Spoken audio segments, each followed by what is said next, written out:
Assalamualaikum warahmatullahi wabarakatuh. Perkenalkan, saya Feni selaku bidan di Rumah Bersalin Cuma-Cuma. Pada kesempatan kali ini saya akan membahas tentang fisiologi kehamilan. Apa sih fisiologi kehamilan itu? Fisiologi kehamilan itu, ibu-ibu, adalah seluruh proses fungsi tubuh untuk pemeliharaan janin dalam kandungan yang disebabkan pembuahan sel telur oleh sel sperma. Ya, jadi kehamilan sendiri akan memicu beberapa perubahan. Perubahannya sendiri adalah baik secara anatomis, fisiologis, maupun biokimia. Nah, perubahan ini terjadi karena perubahan fungsi endokrin maternal. Jadi, perubahan ini terjadi setelah adanya fertilisasi dan berlanjut selama kehamilan. Nah, adanya perubahan tersebut akan sangat mempengaruhi kebutuhan gizi ibu hamil yang bertujuan untuk memaksimalkan pertumbuhan dan perkembangan janin. Tadi dibahas bahwa ada 3 perubahan, yaitu anatomi, kemudian fisiologi, dan biokimia. Dan pada kesempatan kali ini kita akan membahas tentang fisiologi kehamilannya, yaitu perubahan fisiologis. Nah, ibu-ibu, perubahan fisiologis itu sendiri terbagi menjadi 2, yaitu ada yang dapat terlihat dan juga yang tidak dapat terlihat. Yang dapat terlihat apa aja sih? Yang pertama yaitu perubahan pada kulit, kemudian perubahan pada kelenjar, perubahan pada payudara, perubahan pada perut, perubahan alat kelamin luar, perubahan pada tungkai, perubahan pada sikap tubuh. Kemudian perubahan yang tidak dapat terlihat, yaitu perubahan pada alat pencernaan, kemudian peredaran pembuluh darah, perubahan pada paru, perubahan pada ginjal dan saluran kemih, perubahan pada tulang, perubahan pada jaringan pembentuk organ, dan perubahan pada alat kelamin dalam. Nah, sekarang kita akan membahas perubahan yang dapat terlihat, yaitu pada kulit. Nah, pada kulit ini biasanya terjadi hiperpigmentasi, yaitu kelebihan pigmen di tempat tertentu. Biasanya muncul seperti kloasma gravidarum, kemudian linea, dan striae gravidarum. Lalu selanjutnya perubahan pada kelenjar. Nah, kelenjar gondok biasanya membesar sehingga leher ibu berbentuk seperti leher pria. Namun perubahan ini tidak selalu terjadi pada wanita hamil. Kemudian selanjutnya adalah perubahan pada payudara. Nah, payudara akan semakin membesar, jelas. Kemudian akan terasa tegang, kemudian akan terasa sakit atau lebih sensitif. Vena di bawah kulit payudara membesar dan terlihat lebih jelas. Kemudian terjadi hiperpigmentasi juga pada areola mamae dan puting. Kemudian muncul stretch marks. Kelenjar Montgomery yang terletak di bawah areola mamae membesar dan kelihatan dari luar. Payudara ibu mengeluarkan cairan. Nah, biasanya ini ada yang muncul atau tidak.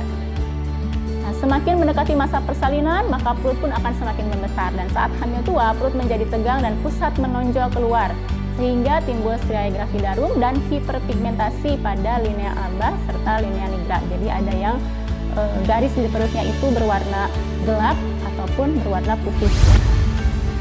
Selanjutnya perubahan alat kelamin luar. Biasanya terjadi perubahan warna pada alat kelamin luar berupa tampak hitam kebiruan karena adanya kongesti atau penimbunan pada peredaran darah. Nah, kongesti ini terjadi karena pembuluh darah semakin membesar dan darah yang menuju uterus sangat banyak. Nah, gambaran mukosa vagina yang mengalami kongesti ini yang berwarna hitam kebiruan tadi biasanya disebut dengan tanda Chadwick. Lalu perubahan pada tungkai. Nah, di sini timbul varises biasanya pada sebelah atau kedua belah tungkai, namun tidak semua ibu hamil. Kemudian pada hamil tua sering terjadi udim pada satu tungkai. Selanjutnya perubahan pada sikap tubuh. Nah, sikap tubuh ibu biasanya menjadi lordosis karena perut yang semakin membesar. Bisa lihat gambarnya bahwa lordosis adalah posisi tulang belakang bagian bawah atau lumbal yang menekuk ke dalam. Selanjutnya perubahan yang tidak dapat terlihat ini terjadi pada alat pencernaan. Jelas ya, alat pencernaan di sini akan menjadi lebih kendur. Kemudian peristaltik kurang baik dan terjadi hipersekresi kelenjar atau berlebihan produksi kelenjar dalam alat pencernaan.